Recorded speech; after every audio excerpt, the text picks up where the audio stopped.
charge these crazy fucking things up. I've got the audio recording when I try to record through the app, but then I can't cast so big and open. It's pretty close to like a... This is Australia.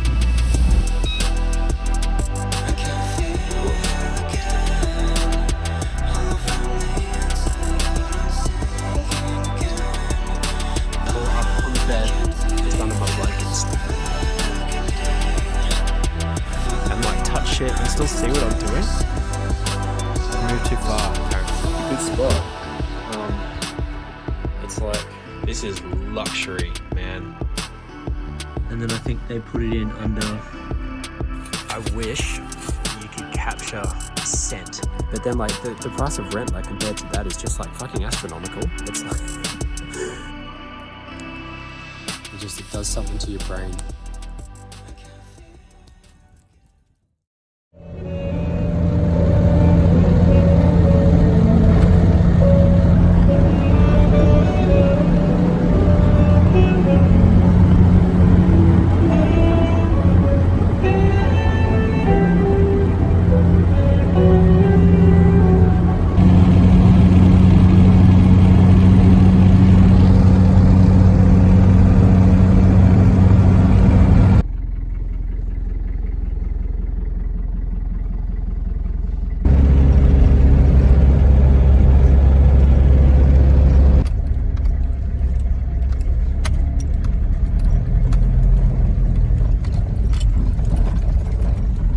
So I've just pulled up in a place called Roo, which is WHROO,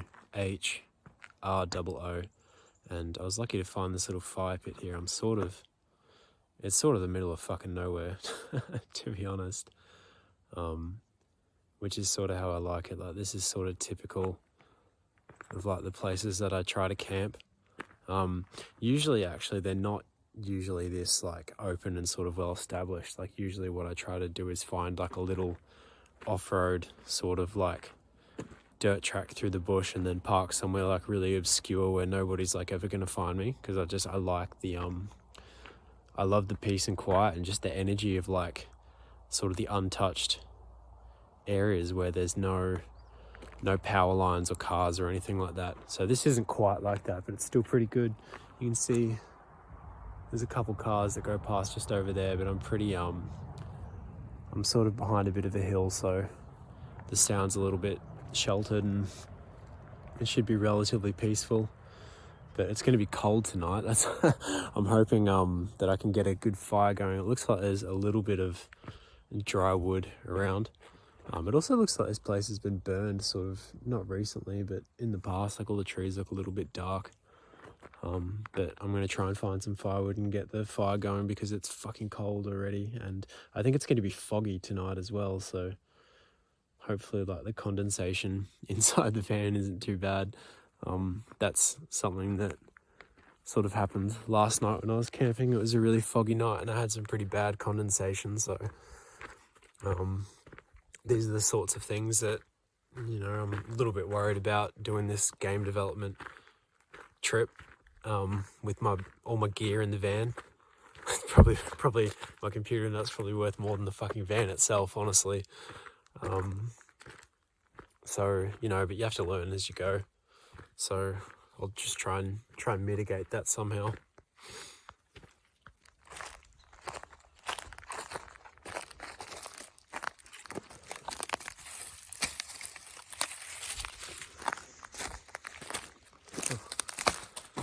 It's got mushrooms on it. Great size. See if I can drag it. It's heavy. So that's the haul of firewood. I found these beautiful like chainsawed bits just laying on the ground that are quite thick, so that'll keep me going for probably a couple of hours, I think. So let's see if we can get it started.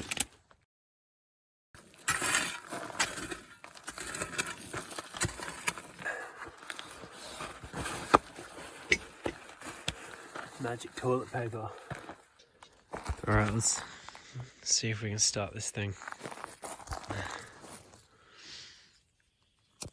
just got some paper towel, and I've got some leaves over here as well, some sort of tinder, I guess is what you call that. You just need something to get it started, like the towel, and then you want to chuck on this sort of shit to get the flame going a little bit. And then I've got this really dry, sort of really thin, papery sticks. These will burn. These will go up in no time. And then I sort of just do it bit by bit, just like that. Oops.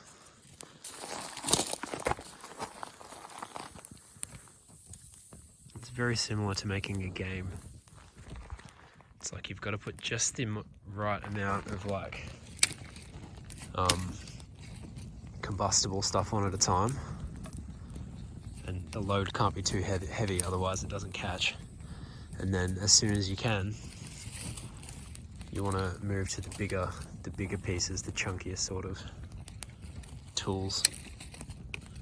Put the heavier ones in place, and then they burn for longer. But the trick is getting the heavier bits started,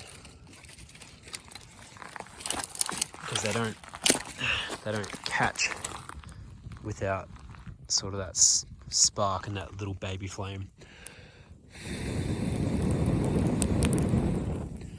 And that's what happens when you breathe on it. And then once you're sort of at this point, it just sustains itself. So you get that sort of slow burn, and then it's just a matter of adding the rest of the bits on to keep it going. So that's the fire going. While that's heating up, I might as well give you a little tour of the van. So here she is. It's not much, but you know, she gets me from A to B. There's plenty of room inside. That's a solar panel on the top.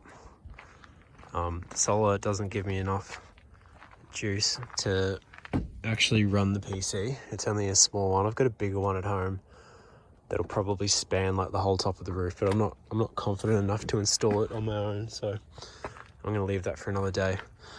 But anyway, the solar panel leads into this thing, which is a solar controller, which converts sort of the chaotic and inconsistent voltage output from the varying like sun conditions into a consistent voltage, which can then go from those wires at the back into a battery which is under the bed.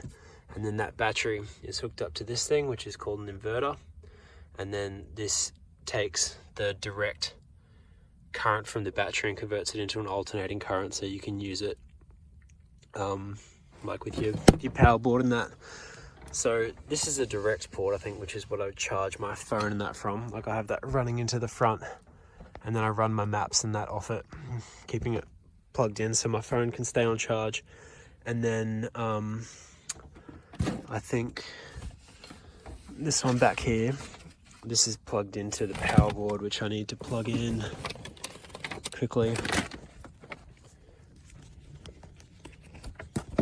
So this power board, it was plugged into this extension lead here, which I've sort of got running through the front in this fucking big janky mess. But the idea is that this extension lead, sometimes I find power outlets like in cities or like near bus stops and that, and I just plug them into that near toilets and shit, and then I can just get power in here. So I just switch over this power board to the inverter if I want power from the inverter. Otherwise I can just use the other one. And then that's on. What happens if I flick that? Does that work? That works. And then if I turn on my lamp, yeah, so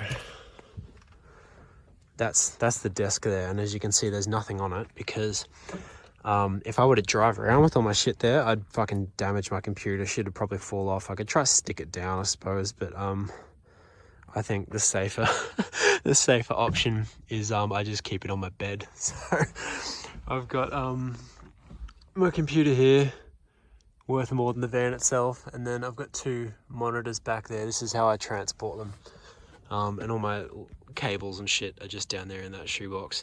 So what I'm gonna do now, so that I can sleep on the bed tonight, is just sit everything up on the desk. So yeah, man, that's the setup. PC goes down there and monitors go up there, and I've got a little fold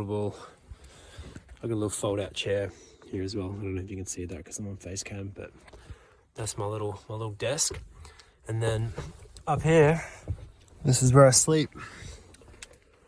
I can chill here. This is my favorite spot to sort of chill. I just put my little pillows like this. That's the outside. Little fire's down there. Computer and desk lamp are here. I've got a little Bluetooth speaker down there somewhere so I can hang out. I got like 100 blankets because it gets freezing cold. It literally freezes, and like I wake up and sometimes if it's too warm inside, there's like condensation on the inside of the walls, and all the windscreen's like frozen over, and that's pretty fucked. But heating's actually quite difficult to do in a van. I've got a heater. I've got a gas heater which is under the bed. I'll show you in a sec. But you're not supposed to operate them indoors because you can get carbon monoxide poisoning. But I've got a carbon monoxide sensor as well, but I'm still too scared to actually do it. But yeah, this is the crib. This is my hangout spot, and I'm about to cook some food on the fire and get nice and warm. Sometimes the car heats up a little bit when it's next to the fire. The walls get a little bit warm, and so it heats up the inside, which is nice. And then I'm going to go to sleep. I've got an electric blanket down there, which I could use. I could plug that in. I don't think it takes too much power compared to like radiative heaters. But yeah, this is the crib. So like just under the bed, usually like that. That's where I store all my food in that. So I've got all my knives, forks, cups, mugs, whatever, cooking shit. And then some onions, some potatoes. I'm gonna roast those in some aluminium foil in a minute. And then just some like cans of like peanut butter and jars of peanut butter and cans of like, I don't know, just beans and shit. Some fruit and some sauces and that. And then around the back, what the fuck? Just kidding, that's my jacket. I hang that there to psych you up. And then yeah, more shit under here, so just fucking whatever. That's my esky for my cold stuff. You get the drill. So here's how you make a mean campfire meal.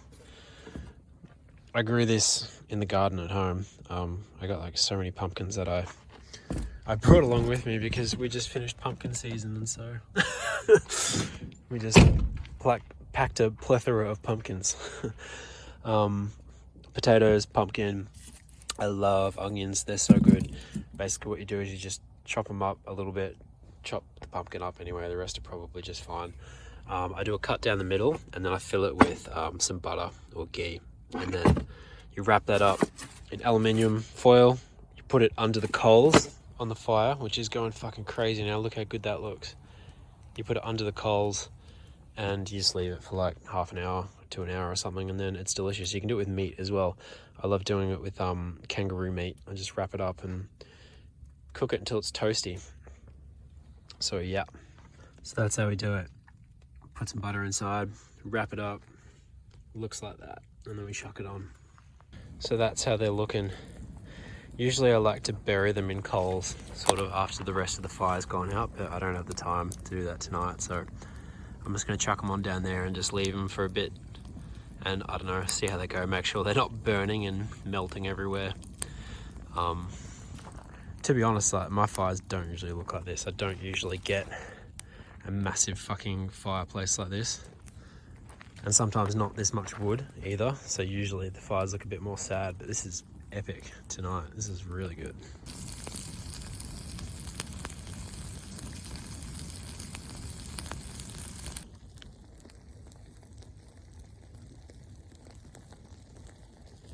I don't know if you can hear it through the speaker, but you can hear like the ghee sort of crackling away.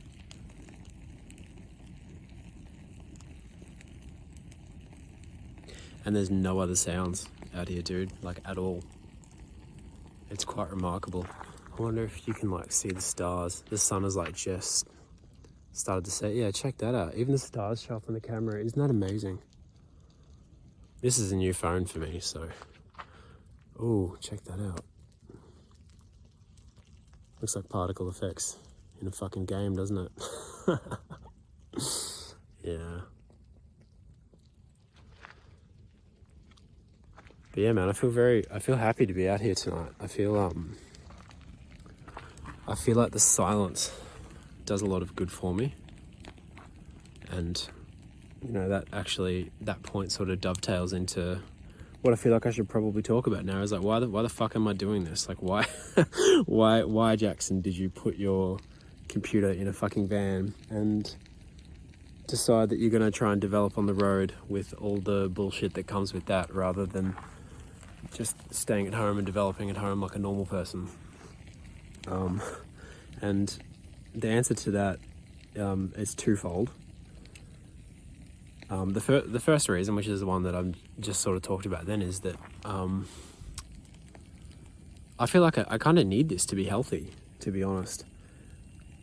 I think this is an opinion of mine that not everybody will agree with, but something that I've learned about myself just in my time doing game development is that I just find myself getting extremely unhealthy being at the computer all the time and pulling those long hours on the computer.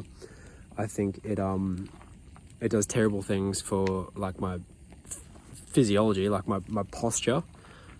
Sitting in the same position all day or sitting in a chair all day and not really moving, not really getting much blood flow. Like, I take breaks and everything like that, but still, like, I feel like the cumulative effect of of sitting there staring at a screen, not getting these like sort of warm hues of light, instead getting, you know, blasted by the blue lights and the white lights and whatever on a screen. I think that the mental strain as well. I think living on a computer a lot of the time, sort of doing this very cognitively demanding work of, you know, thinking about how you're going to write your code and holding like an entire project in your brain and all the different moving pieces. It's very challenging. It's very mentally challenging, and I don't feel like I can be healthy and maintain balance with that sort of stuff going on unless I sort of have this absolute silence and serenity to come along with it. Like, I feel like my body and my brain just gets too imbalanced towards up here and this type of thinking. And then I start to get stressed, I start to get emotional, my breathing starts to change, I start to get frustrated, I get irritable, and I start to feel quite overwhelmed and stressed and sick, I think. And I can't like shut my mind off, and I can't sort of drop into a space of like silence and peace. And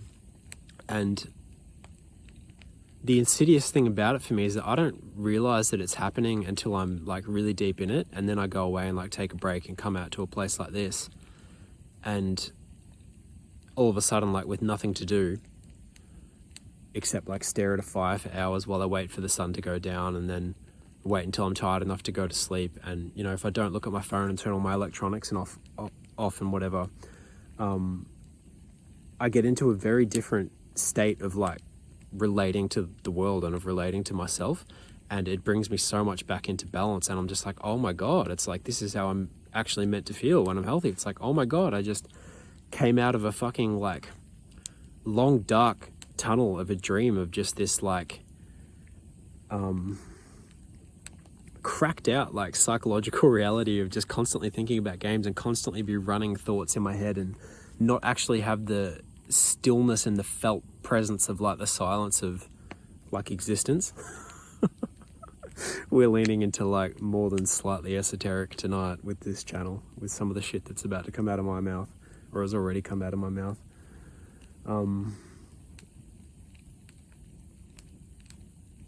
But yeah, man, I feel like you can't actually know what health is unless you spend like significant amount of time in the natural world, which is untainted by our sort of human beliefs about culture and of what the world is.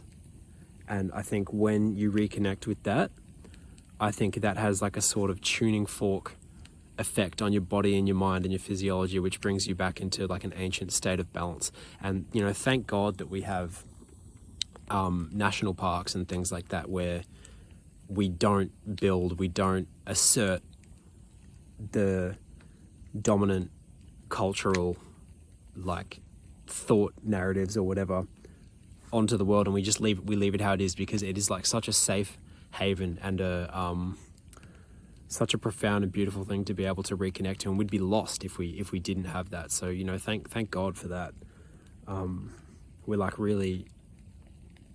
We're really keeping ourselves a lifeline by preserving natural habitats. And yeah, like I was saying, it's like I feel like you don't realize how far you've strayed until you come back. And then, like for example, like I did a 3-day fast and a silent retreat the other week, out in some local mountains. And it was long. It was, like 3 days of just having nothing to do but just be with my thoughts, basically. And what that ultimately led to was I fucking squirmed and like had so much anxiety and all these crazy shit for a little while, but eventually I just sort of ran out of shit to think about. And because I wasn't eating as well, I fell into this really deep, like still sense of like peace. And so the second point is that I feel like I'm traveling like this because I find it sort of obscene and hard to justify renting, like with sort of how much it costs. The question is, why don't you want to rent somewhere? And I find it feels kind of wrong. Like, I don't know. Like I don't have the money to just like sort of throw at it. And like the rest of my expenses, like the next most expensive thing that I do is probably eat. And that's because I try to buy good food because I notice how it negatively impacts me if I don't like eat well. But then like the price of rent, like compared to that, is just like fucking astronomical. It's like, like I'd be looking at like $350, like just to like justify my right to exist in a home, like for a week, like just rent. And that's not even like including bills and things. And I don't make enough money to do that. And it's like, I could take on more work to sort of run on that rat wheel and be able to maintain that. But it's like, I sort of, like these days, I don't have the energy. It's like, maybe this is just me, but like, I really struggle to like force myself to do shit that I don't want to do. And maybe that's like, you could call that ADHD, or you could call it like whatever. But it takes like an immense amount of energy for me to like force myself to do work that I don't actually give a fuck about, like just for the sake of money. And like sort of to the point where it's like so unbearable that I would literally rather get a fucking van and like go through the pain of like trying to find spots to camp and find power outlets and do my fucking work from inside of here and deal with the cold and all of that, than to try and like do freelance work for people and to make games that aren't my own. And that probably makes me fucking crazy in like a lot of people's eyes. It makes me a little bit crazy, like to myself, to be honest. And it makes things hard, but like I don't know, like I just feel like I can't be any other way.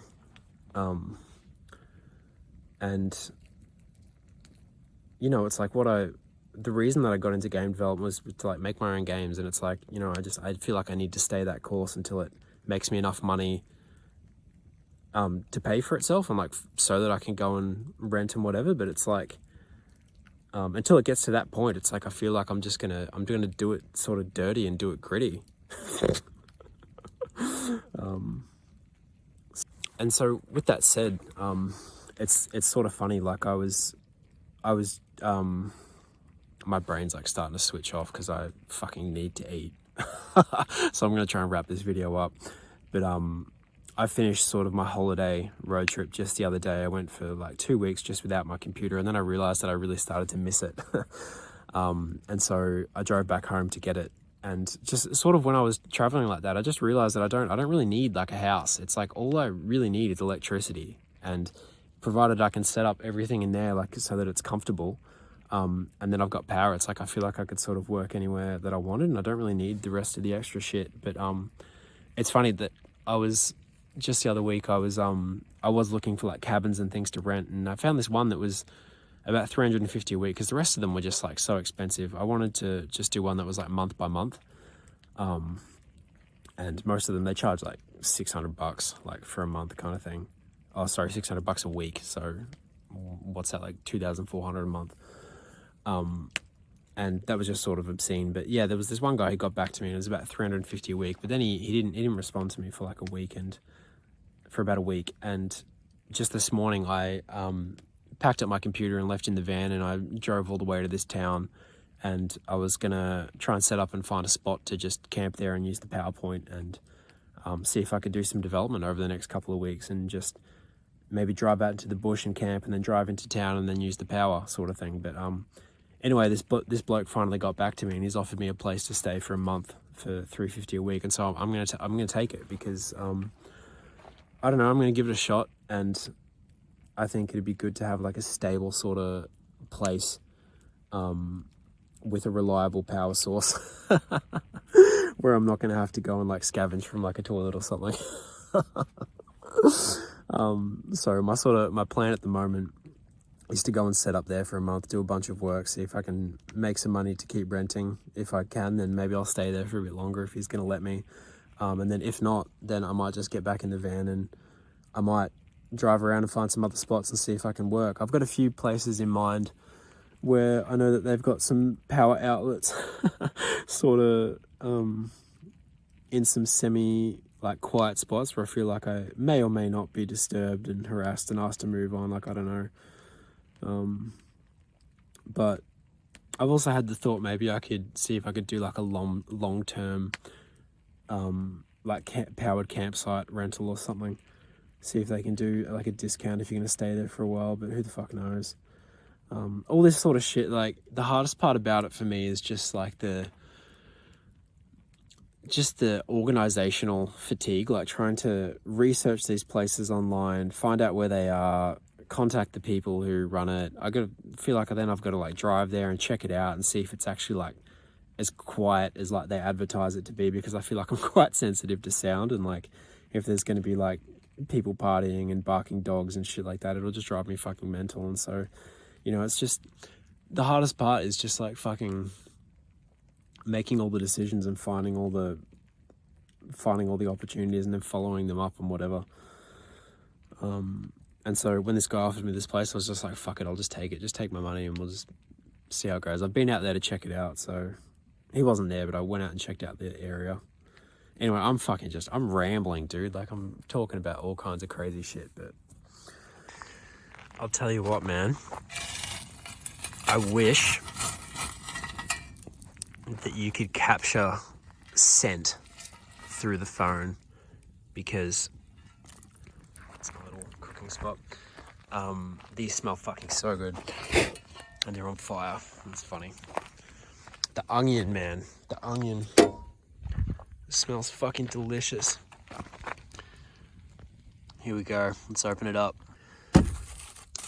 See if I can do this with one hand. Probably not. I really want to get some of those Meta Ray-Bans, the smart glasses, just so I can record shit on the fly with my glasses and just go hands-free. Check that out. These are they're a little bit underdone, but fuck, that looks pretty good actually.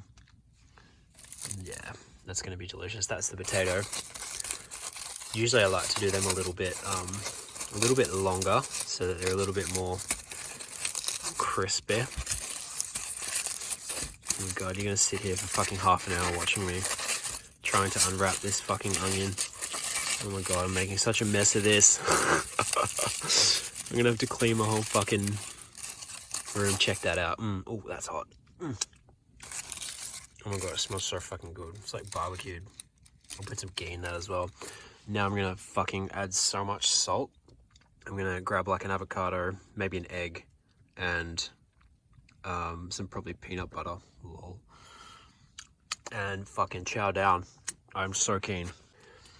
That's the pumpkin, half of it anyway. The other half over on the floor. Check it out. Salt the fuck out of it. And then this sauce, bro.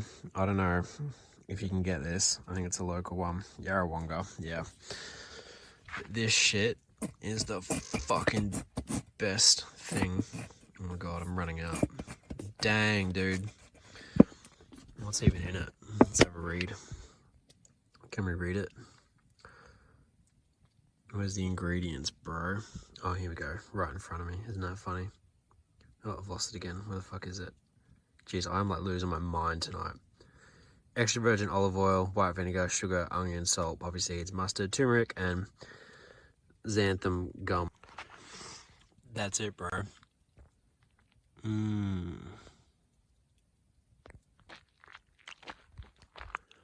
just heard this fucking scary ass noise. It's like a fucking screech or some shit.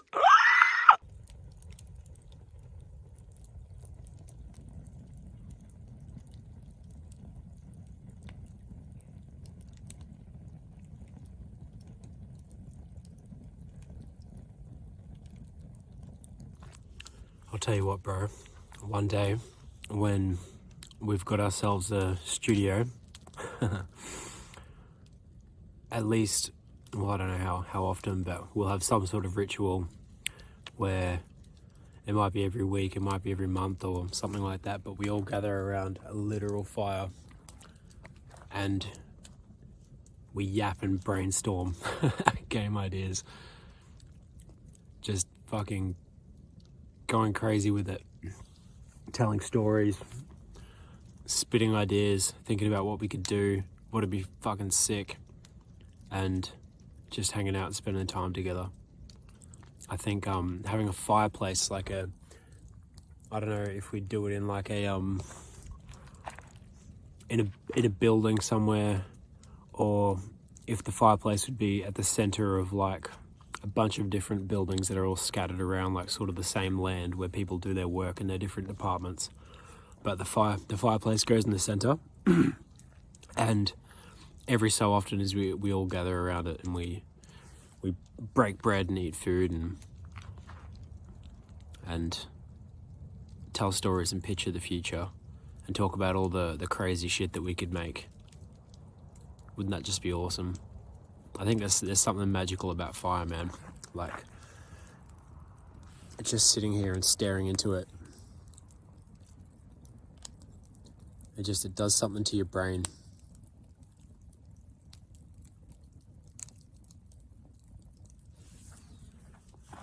So yeah, I've had my food. I feel myself falling asleep, and it is like not even 7 o'clock yet. So I'm gonna sit here and stare at this for a little while and ponder all the mysteries of existence.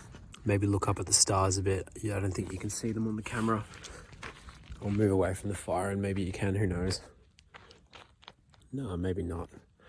But I'm gonna sit up for a while and then go to bed, and then tomorrow, who the fuck knows? I'll figure it out when I get to it.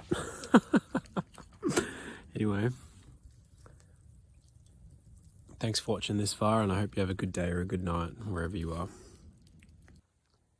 It's hard to see on the camera, but that's the moon rising through there. Full moon. It's just popped up on the horizon. You can just see it through the trees. It's like red and yellow and orange. You can see the trees pass through it as I walk. Isn't that amazing? I just woke up. It's about 7 o'clock and it's freezing. Everything's a bit... No, it's not too bad inside the van. It's a little bit misty, foggy, whatever. But bro, you should see outside. Fucking check that out. It looks like something from a fucking horror movie.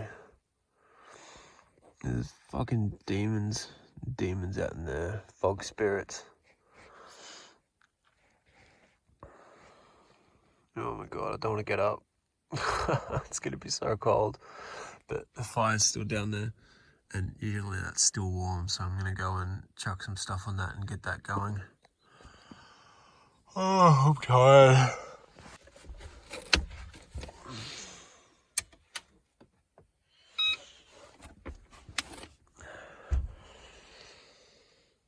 Oof, right.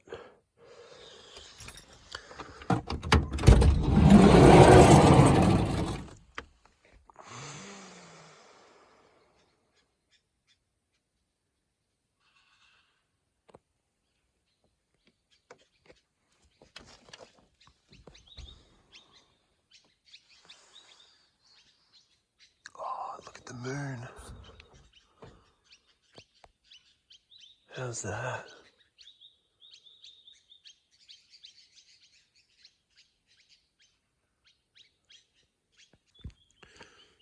So the fire's going.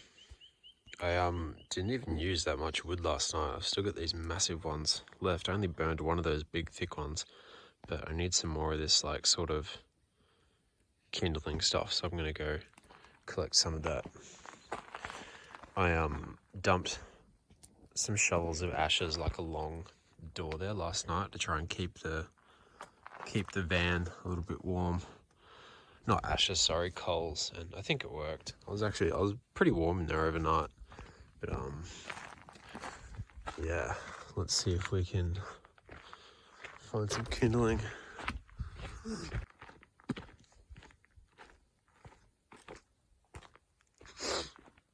Oh, here's one. Sometimes with these big trees,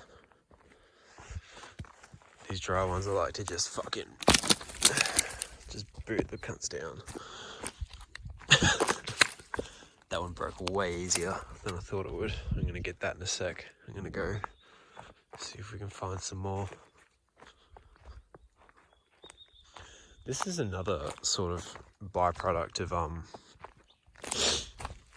sort of getting out and traveling and exploring, is that it makes great inspiration for games. What the fuck's this all about? The puddle.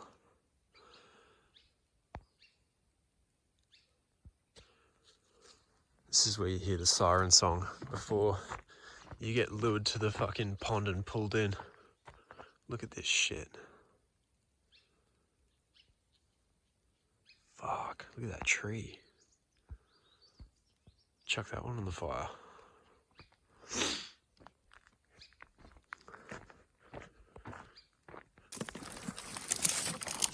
So, yeah, looks alright. Got some kindling. Let's say this will get going pretty well.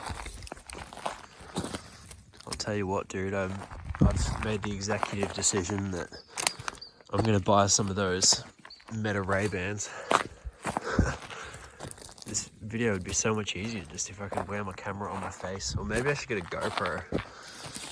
It could be the way to go. Who the fuck knows? Fire's going. It's going good. I really scored with this spot, man. Like, it's like the perfect combination of everything that I look for with a campsite. It's like secluded as fuck. Like nobody is gonna come at her. I thought that they would because it's like so big. It's like so big and open. It's pretty close to like a road. And it was a Friday night last night. Like this would be a perfect place to like come and camp with a bunch of friends and all park your cars around. But yeah, no one's here, so stoked with that. Heaps of wood around as well. It's like dead quiet. There was no light pollution last night from nearby towns. No, not much noise pollution from cars going past. It's really, really good spot.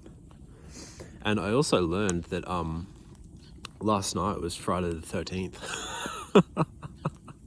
So I'm a little bit surprised that I actually, and a little bit disappointed I didn't get chased by an axe murderer with a fucking ski mask through the forest.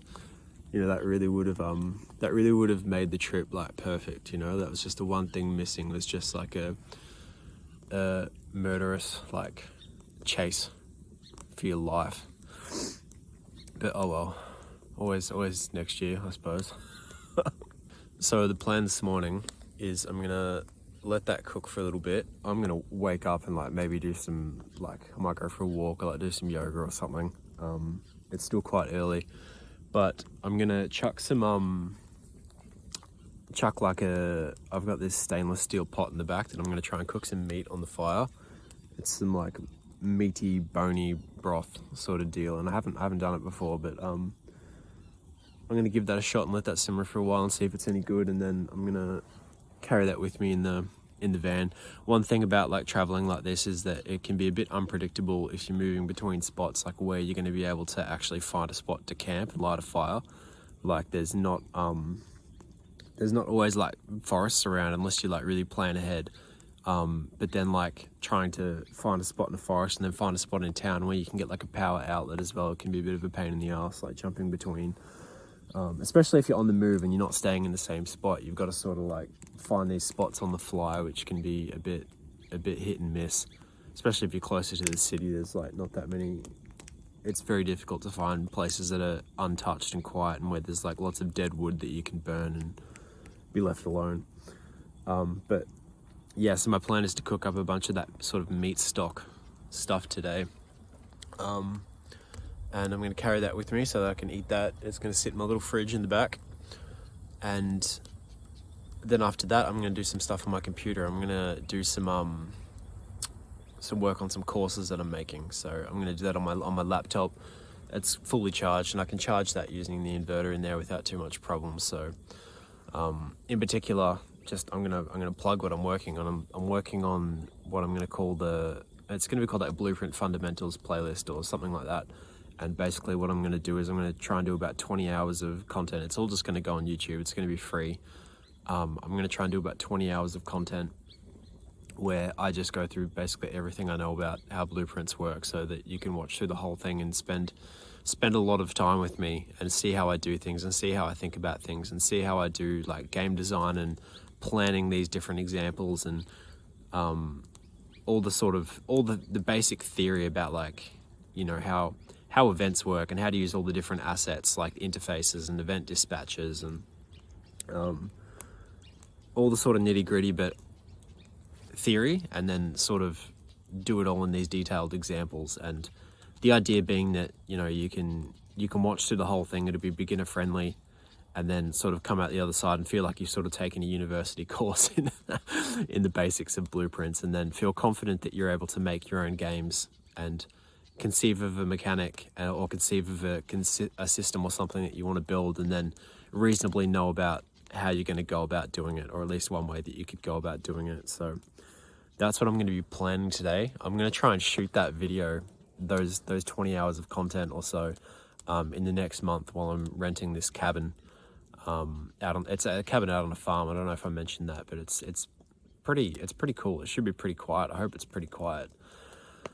But it's powered, so that's the main thing. That's pretty much like the main reason that I'm there, is just to use the power. So $350 a week for power is a bit of a fucking it's a bit of a rip. But I don't know, it could be nice to have a home for a while as well, while I focus on actually doing this work so that I'm not stressed out. And then who knows what happens after that. But yeah, that's the content that I'm going to be working on today, as I'm going to be planning that course.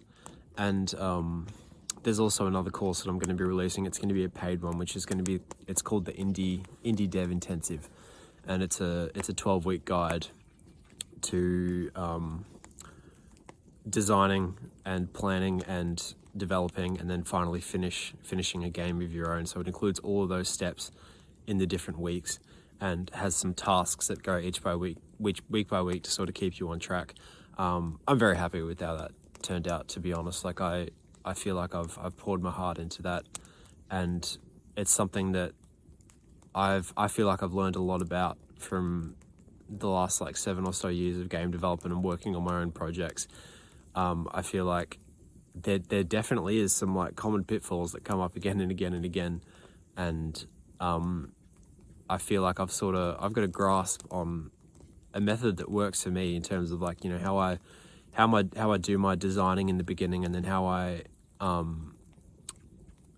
break down the things that I want into blueprint systems that then I can go and build, and how to do, you know, backups of the project, and how to export it and upload it to Steam and shit like that. So if that sounds like something you're interested in, that might even be out by the time that this video goes up. So check out the links in the description for that. But yeah, that's my plan today. And after I cook my meat and do my work on my laptop, I'm gonna head towards the city. I'm probably gonna chill there for a couple of nights, and then I move into my place on Monday. So it's Saturday today, so I've still got today and tomorrow to sort of kill some time while I make my way over. Yeah, sounds like a plan. I think I just found a mine shaft. There's some fences here. I'm pretty sure this area is like known for mining. Oh fuck, bro. That's deeper than I thought. Do I look over? What if it collapses? Let's have a look. Holy fuck. That is deep, dude.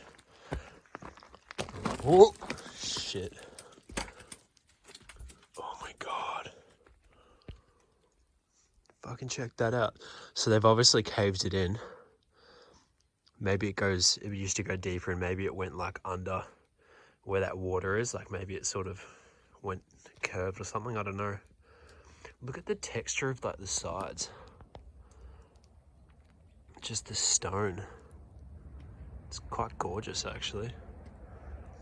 And I guess maybe that log was to like reinforce it or something, or maybe that's just fallen there, who knows. But it's hard to like sort of gauge the scale just on the camera. That's like probably 3 of me tall, maybe. If I stood right down the bottom. Fucking terrifying.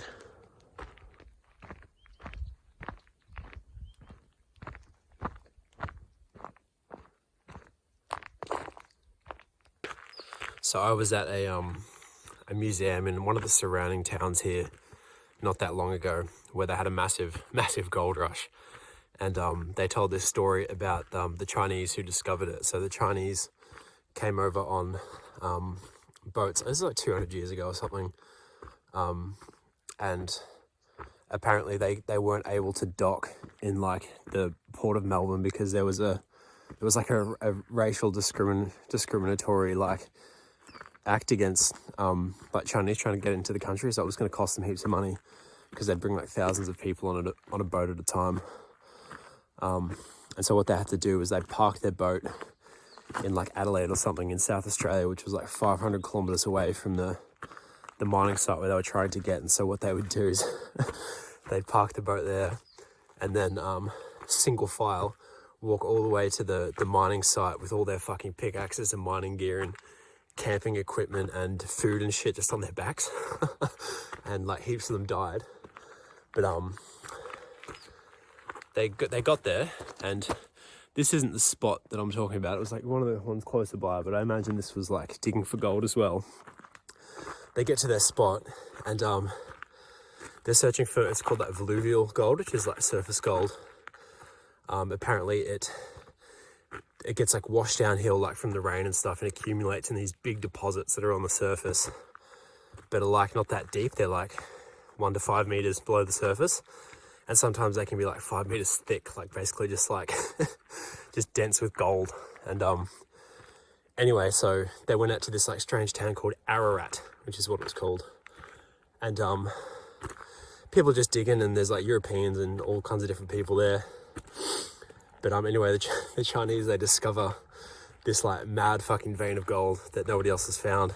And they start digging it, and they're keeping it a secret. And they keep it a secret for a while, and then eventually they need new mining gear, and so they go to one of the shops and they hand in a bunch of gold, and people crack on, and they're like, oh, these fucking Chinese, like they found this massive like thing of gold. And then there was a gold rush, and it was like everybody went and started digging up the Ararat gold, and it turned out to be the biggest fluvial, I think that's the word, fluvial, I don't know if it's right or not, but the biggest vein of that surface gold in like the entire country. And you can go there now and like look around, and it's just full of fucking holes everywhere, just hand dug by these like people the Chinese would dig in circles and the Europeans would dig in squares. And the whole place is just fucking covered in them. There's giant like channels, and you can walk through the whole thing, and you got to be careful not to fall into some of them. Like most of them have been collapsed, but some of them people have put like logs and shit over the top of them. And yeah, I was there camping one night and just like walking around and like nearly fucking fell in some. It's pretty spooky.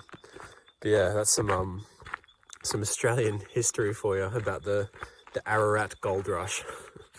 I'll tell you what, bro, my fucking hands are freezing from that walk. I cannot wait to get back to this fire.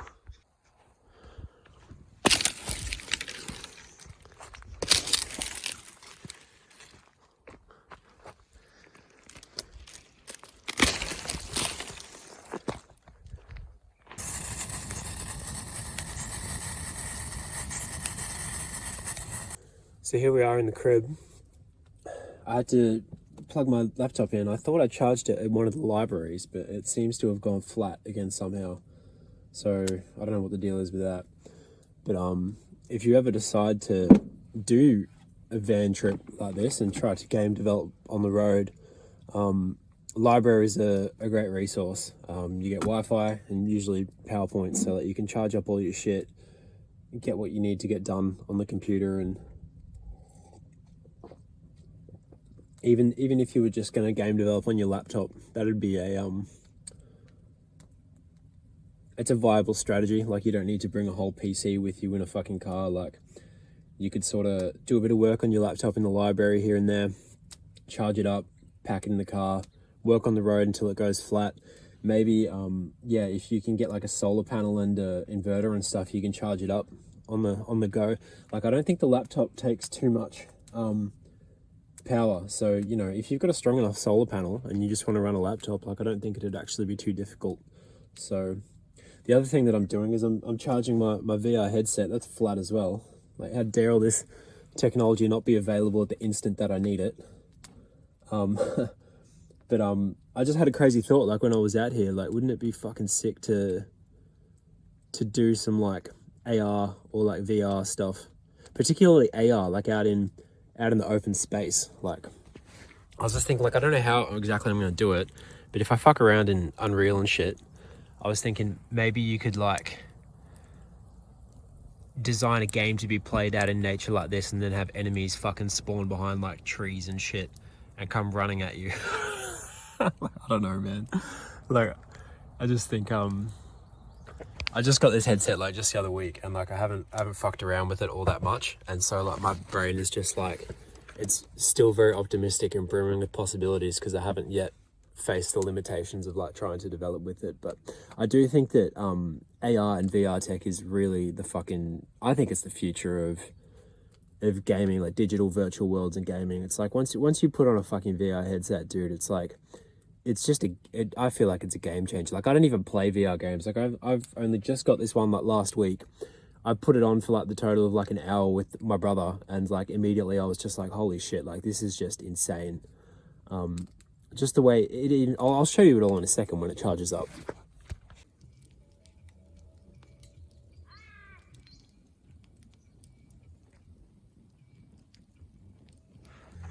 So the fire's simmered down a little bit, but there's a big stack of coals that's like extremely deep under there. And so what I'm going to do now is I'm going to chuck this dead animal, sack of blood, pretty gnarly, into this with some water and maybe some potato and stuff, and then let it sit on there for a few hours while I finish this shit up.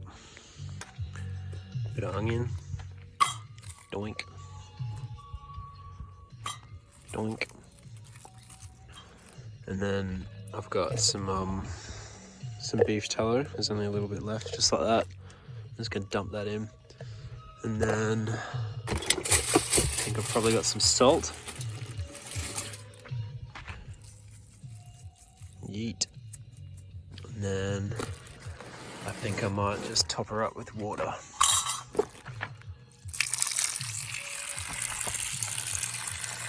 And that's my soup, or stew, or whatever the fuck you want to call it. Oh, I should put a potato in as well. No, I might do that later. do that towards the end so it doesn't overcook. Yeah, it might not look like it, but those coals, that is fucking hell in there. It's like the hottest shit imaginable. So now, I'm just gonna sort of surround that with the coals and then let that sit for, I don't know, however long I'm here. I'll check on it over the next like hour or two. Yep. So I think it's been like an hour or something, I don't really know, but check this out. How good does that look? I'm just gonna top that up and let it cook for a little bit longer. But yeah, works like a charm, that thing. So I just charged these crazy fucking things up, and I can't see through them yet. They're still turning on. How do I look? Oh yeah, I can. Oh my god, bro. Oh, it's like fucking glitching out. I can literally see. You can see through them. These are the Meta Quest 3s, and it's like I'm looking out into the world, and it's like augmented reality. And just in front of me, there's a fucking screen here that I can like point at and touch. I can't believe these things fucking exist, bro. But they were dead flat before, and I charged them up completely using the battery in the van and my laptop as well. So that's pretty good. Like, it's a pretty decent sized battery. But anyway, I'm gonna switch over now to the stream. Okay, I wonder if this is actually fucking working. I'm gonna turn the con off now and see if it actually worked. How do I? And hold the right trigger to start and stop. Did that start or did it stop? Who the fuck knows? Alright, so, man, this has been such a fucking headache, like trying to figure this shit out. I had it casting to my phone before, but I couldn't get the audio to record. And so now I've got the audio recording when I try to record through the app, but then I can't cast to my phone, so it's fucking doing my head in a little bit. But this is the learning curve. So this is VR, man. Normally I can see it on my phone, but it's tripping me out because it's like this shit, it literally has like a transform in like 3D space, and like you can walk around them and see the back of them. And it's like they're fully simulated in like a augmented like overlay. But anyway, so if I don't want to close that one in case it stops the recording, but what if I play this and hold the right trigger? Okay, I wonder if this is actually fucking working. I can move it. I'm gonna turn the con off now and see if it actually worked. Put it in the caravan. Oh, can't. How do I? Oh, can I grab it? And hold the right trigger. No. Anyway, can I stop it? To start and stop. Oh no. Okay, we stopped that, thank God. But basically, like, if you go out and tap these, you can literally press them with your finger. Oh God, did that close it? Oh no, it's still recording, thank God. I'm gonna stop that now before it gets too long. Okay, so everything seems to be working. It's so cool that you can move those around. But anyway, so what I was thinking is I literally just charged this headset like up in my fucking I charged it up in my van here just using the battery down there, and I also charged the laptop as well, and they both went fully charged just on the battery that I've got. So that's like pretty amazing. Like I could get like a full day's like workout here just fucking around in like VR and fucking around on my computer, which is pretty. So anyway, what I was thinking with this is that like since you can like simulate these things in like 3D space, I don't think it's like unfeasible to think that you could potentially just program a game just like out in an open space like this, and you could have like shit running at you like from the trees, and just like fully augmented like simulated characters.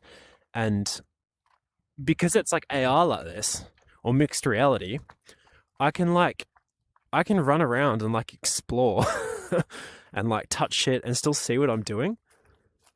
I've moved too far apparently. Says who? You're not the boss of me. But basically, like it looks a little bit glitchy when I look up really close like that. Like it sort of makes me feel a bit sick and nauseous and whatever. But I can see, I can walk, and I don't see that there would be any reason why you couldn't simulate a game inside virtual space. Like you could, you know, shoot shit from trees or whatever. But yeah, like we could run and we could hide from monsters that are programmed to. We could write a program to detect where all the trees are based on the visuals of the VR, and then have monsters that like hide behind them and like approach you and whatever, and you could shoot at them or run away or whatever. But you know, pretty cool. Oh, you can see my menu way over there. What if I close it and then open it back up? How fucking cool is that? It's just like so trippy just having this shit just appear like that. But yeah, anyway, that's my sort of experiment with VR, is I want to try and make some AR or VR games. This is my vision, right? AR or VR games, mostly probably AR, unless it's like VR and it like skins your environment to be like a game world. And the idea is that the entities exist like in the physical, they exist in virtual space that's mapped over the physical, and you're like literally running from them. Fucking bang, bang, bang, shoot the cunt, hide behind the caravan, bang, bang. I mean, it doesn't have to be a shooter. It could be whatever you want. Maybe there's like a pickup on top of the roof of the van and you gotta like Pokemon Go your way up there to like pick it up. You know, it's like heaps of cool shit. You could find pickups in the real world, like pick up a pot, bro. Go find a pot and then have the game ID the pot, and then that adds that to your score or some shit. There's like so much stuff, and I feel like if you get the Meta Ray-Bans, like wouldn't that just be fucking cool? Because you wouldn't even need this big clunky headset on. You could just put contacts in, or like glasses or whatever, and then we could have a giant, like a Titan from like Attack on Titan just appear over the trees, and it's like that's the game, like that's the experience. You could like watch a movie unfold in 3D space. It's like rather than just having like a cinematography like screen where it's like you're shown one camera shot after another, is what if you had a cinematic 3D environment where a 3D fucking Titan was like walking over the world, and you know, you could watch it from this angle, or you could watch it from like over here, or you could instead not even look that way and like watch whatever's happening completely over here. It's like a 3D captured experience that you could like live inside and like witness like a movie. Like you could watch a pre-rendered sort of experience in 3D space from whatever angle you wanted. So it like runs for like 3 hours, and then you can, you know, run over there and watch it from over there, or you could watch it from over there and experience it however you wanted. But then the alternative is what if it was like a 3D interactive experience where it's like the things that actually unfold, the events that unfold inside the experience itself are dependent on your actions. So maybe there's like a Titan that's walking over the fucking forest, but if I go over there and like make an offering to that shrine on the top of the hill, maybe he completely changes direction or sits down and decides he doesn't want to kill me anymore. Like there is so much cool shit you could do. And the other thing, this is another thought that I just had, is if you were to design these experiences in like pre-built actual physical spaces. Like I'm out in nature right now, but there's no reason why I couldn't have a building of very specific dimensions with specific rooms that are already mapped out inside the VR space. And then you could have a game experience that led a player through that space so that you could skin the walls and like run around and have events unfold inside it. Like at the moment, it's like I'm sort of limited with the stuff that I could do digitally because like we don't necessarily have a map of where every tree is and the boundaries of each tree. But if you had a predefined space, you could probably do a lot of cool shit. But anyway, I'm going to turn this off now before it fills up on memory. Hopefully this records. So anyway, check that out. That's my beef and pumpkin stew. The pumpkin is soft as hell, and that's what I'm going to have for my late sort of brunch. Yum.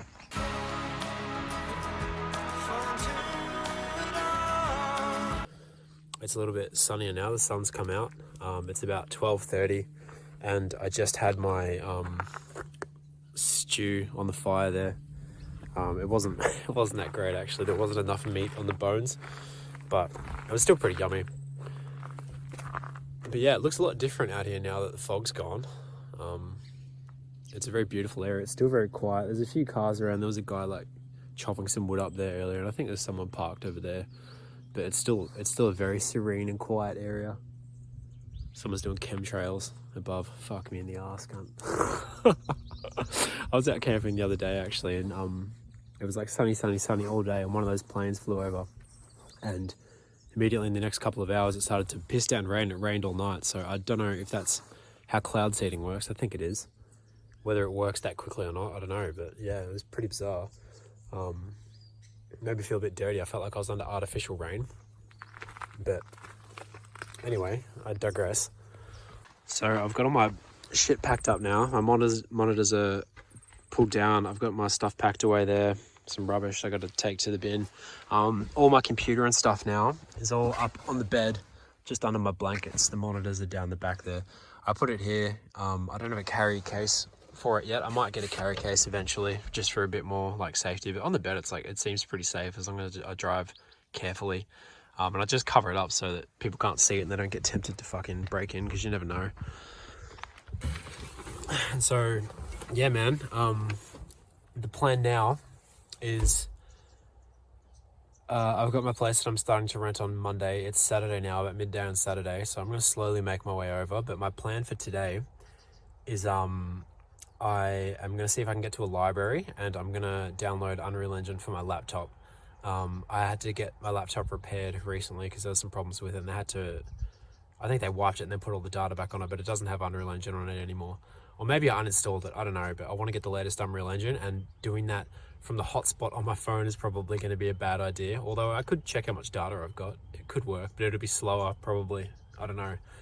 I'm going to try to do it at a library, and I need to get the newest Unreal Engine for my PC as well. Unreal Engine 5.6 I think we're up to. And I might be able to do that from the library Wi-Fi inside the car if I can find a PowerPoint, or alternatively I could do it on my laptop and then transfer it via a hard drive to my other computer. Who the fuck knows? I'll figure that out. But there's not going to be any Wi-Fi in the cabin that I'm staying in, so that's a bit of a bummer. Literally, like, the only reason that I'm sort of going is for the electricity. Oh, Jesus. It's a shame that you can't get, like, it sounds crazy, but like a wireless Wi-Fi router. I suppose that's sort of what your phone is. It's like it's just a wireless device that can use data. And I think the rest of the internet, it all uses cables underneath the earth, like your NBN or whatever it is. And then that hooks up to your router, I think. So it'd be interesting. I would love a a wireless Wi-Fi device. That would be so fucking sick. Like I'd pay a fortune for that. Anyway, so that's the plan for today. Yep, we're gonna get driving. Check it out. There's like all these little crinkles from water erosion, and if you go fast, you get that fucking horrible shake where the whole van just rattles. And I'm a little bit worried about my PC in the back, so I'm gonna go slow until we get off this fucking road.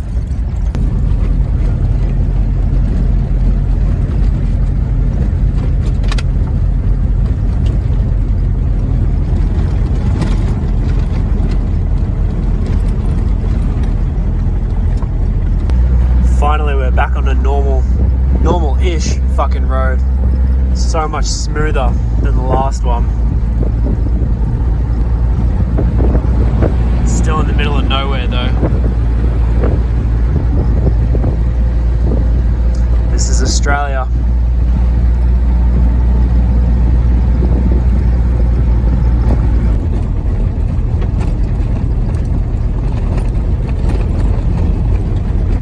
Oh my god. Finally. Some fucking real road. Holy shit. Thank God for that. That was terrible, man. That was like 20 Ks of like going 20 Ks an hour.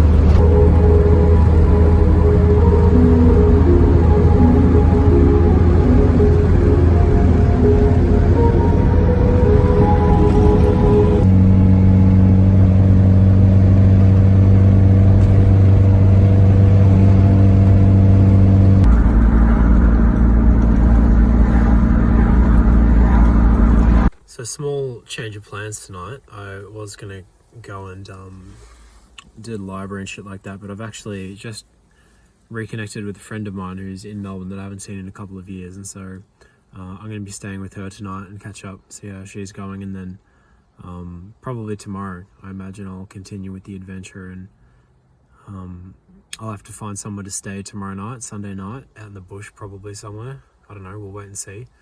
And then we're going to be going to the cabin on Monday morning. So that's it. I'm staying in the city tonight. Just a gaping mouth. That's so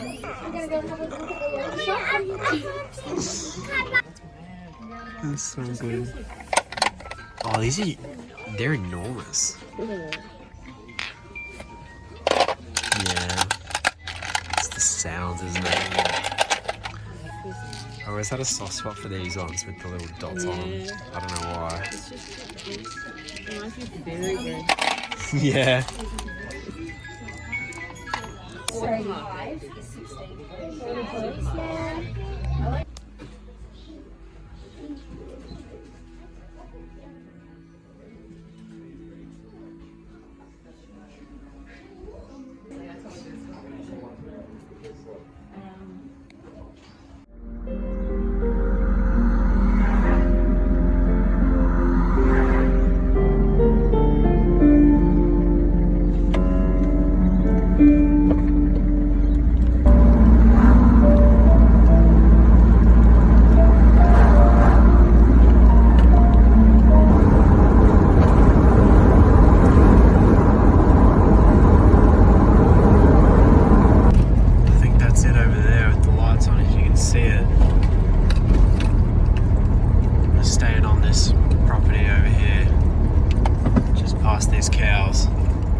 See if I can drive in one-handed.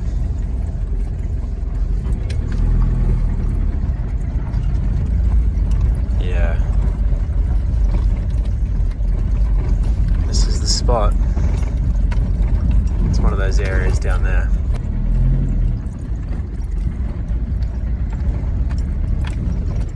There it is. It's my little tiny house. Muddy road. Check this out. Little caravan with a a little add-on sort of deal. Got a fireplace by the look of it, and then just farmland with animals. Should be fun. So here it is. Let's see what this is all about. Can I? Oh yeah. Yeah, cute. Small little bed. I guess I'll work up on one of these desks or something. Heater's on. It's cozy. Oh yeah, cooking stuff. Yeah, sweet. And check out the other room. Fire. I suppose this must be like a shower or something. Hammock. Yeah, I like the window. It's gorgeous. Wow, bath. Oh, hell yeah. There's a shower. And then, oh yeah, we got a toilet. And what's up? I like this bathroom, isn't this cool? It's gorgeous. So yeah, this is the property. Some horses and shit.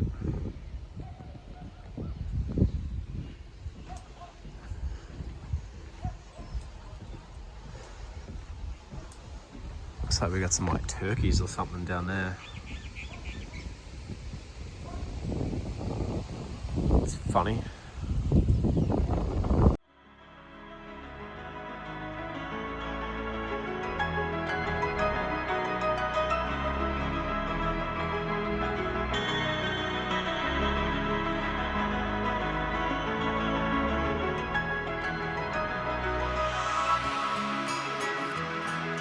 Feel again, all from the inside.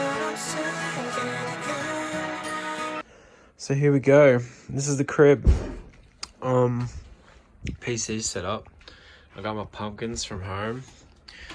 They've got this stuff inside the room. This Panna Organic brand, I eat like a tub of that ice cream in like a day.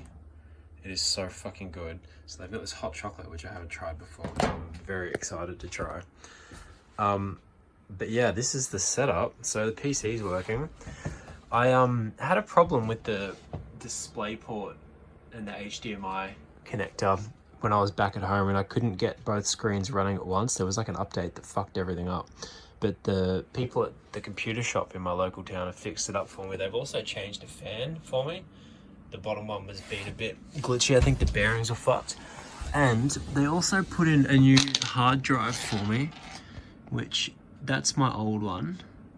And then I think they put it in under that plate there. So I should have like double the storage. It's a 2 terabyte solid state. I needed to spend some money before tax time. So anyway, check that out. This is going to be the setup. So I'm going to be developing and doing shit from here with this little view of the farm and that. The fucking cows and that are pretty noisy, like, to be honest. But yeah, I think it's a good spot. It's like, you know, it's different, it's serene, and we're sort of out in nature a bit, and we got a bit of farm action going on, and I think it's going to be a very nice place to develop from. I think I need to tidy up some of these wires. I'm going to have to get some like longer ones or something and figure out a better setup. There's not that many PowerPoints in here, but this is where I'm going to be for the next month. The lady that owns it, she's very sweet. It'd be good to see her around and chat to her a bit more. But yeah, she said that I could potentially stay for longer.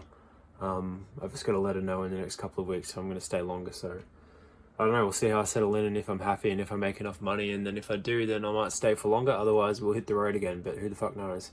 But I do get good vibes from the place, so yeah.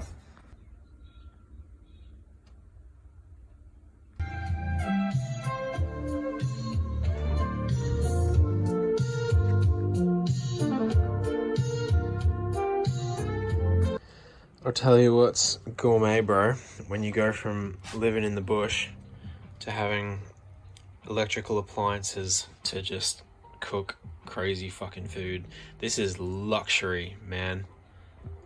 It's like a little cooker thing with a temperature control.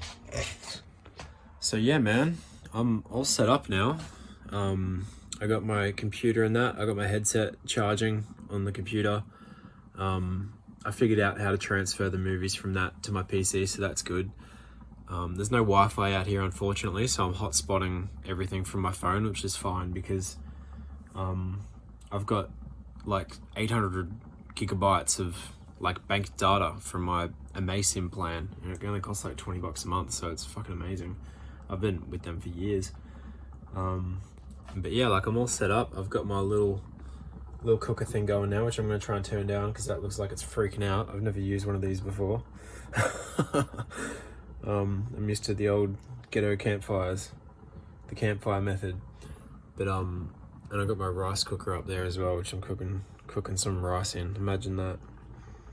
Oh my god, it's going fucking crazy. Shit, I'm gonna have to turn this down. Jeez. Okay, that looks like it's chilling out a little bit. All part of the learning experience. But yeah, man, like this is the crib. So it's Monday night. This is my first night here, and yeah, I'm coming here from spending probably 2 or 3 weeks in the van. Most of that time with just my laptop, which was cool. But then yeah, I got my PC in there and had a bit of a try of that. That was pretty fun. But yeah, I think it's going to be a lot easier to get some work done here. So yeah, like I said, I've got a month here out on the farm, and then I'm going to try and do as much shit as I can on the computer in that time, and then we'll see what happens after that. Maybe I'll stay or maybe I'll move on. But I can't wait to try the campfire out there. It'll be nice. I might actually go out now. Let's go out and have a look. I've just turned that stove off. I'll come back to that in just a second. But yeah, here's what it looks like at night. Look at these beautiful fairy lights up here. Check that out. If I walk all the way over here, you can see them a bit easier. Yeah.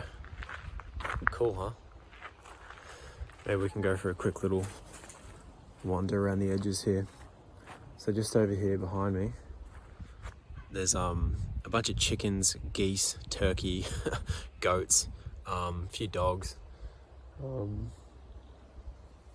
heaps of funny shit. There's a few like cool birds around. I saw a kookaburra and some parrots and things, so that's interesting. He was just perched up outside my window. And then over this side, this is where I saw some horses earlier. There's a bunch of horses chilling over there. So, and then there's a bunch of cows across the road.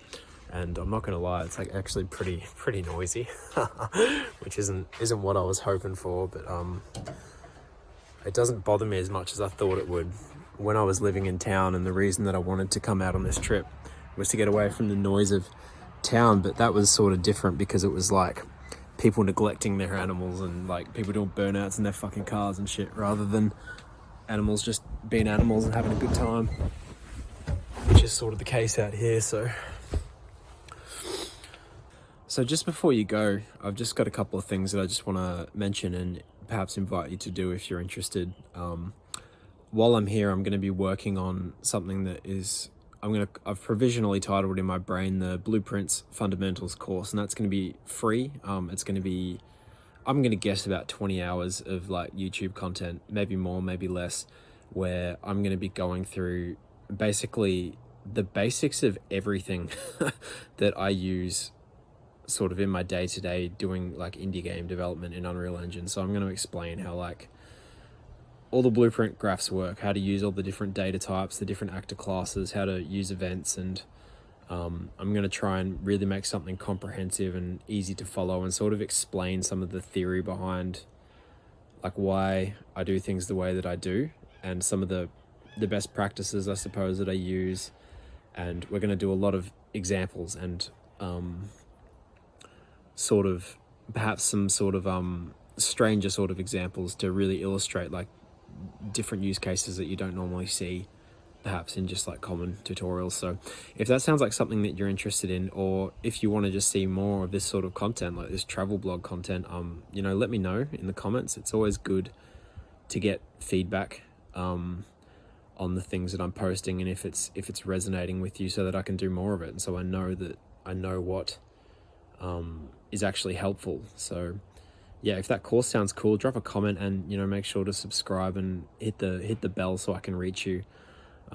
If you want to connect with me more as well, you can come to my Discord server, so there's a link to that in the description. I check into that from time to time, and you can ask me questions there and we can chat there, and I can help you follow up with like different resources and help you get the support that you need. Like I obviously can't support everyone, but I can connect you to other people that I've met as well. And if I feel like you might vibe with somebody who you could potentially work on a project with, for example, I can connect you to them, and the way to do that is through Discord. So yeah, so check that out. I've also got an email sign up link in the description. I'm not going to spam you with shit. I hardly use it, but I do like to have that there so that I know that I can reach people from this channel if I have something important to say. And so if you want to be notified, like if I have a new course that's just released, or a new product, or if I've come across something interesting and I want to just distribute that directly, you know, just, yeah, drop me your email. So it's another way that I can contact you. And the other thing, so this is probably the biggest thing at the moment, is I'm just about to release a course which I've called the Indie Dev Intensive, and that's a 12-week program designed to walk you through the process of coming up with an idea for a game, something that matters to you and is meaningful to you, and then planning it out in a way that's reasonable and practical, and breaking it down into the actionable things that you'll need to do to build it.